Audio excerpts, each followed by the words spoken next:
You ask Tiger to solve.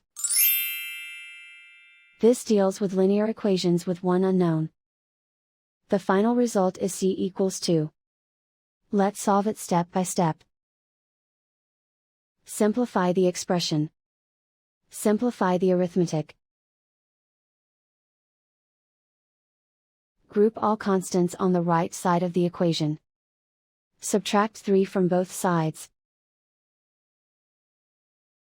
Simplify the arithmetic.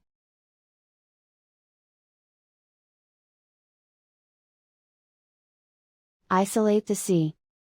Divide both sides by 6. Simplify the fraction. Find the greatest common factor of the numerator and denominator.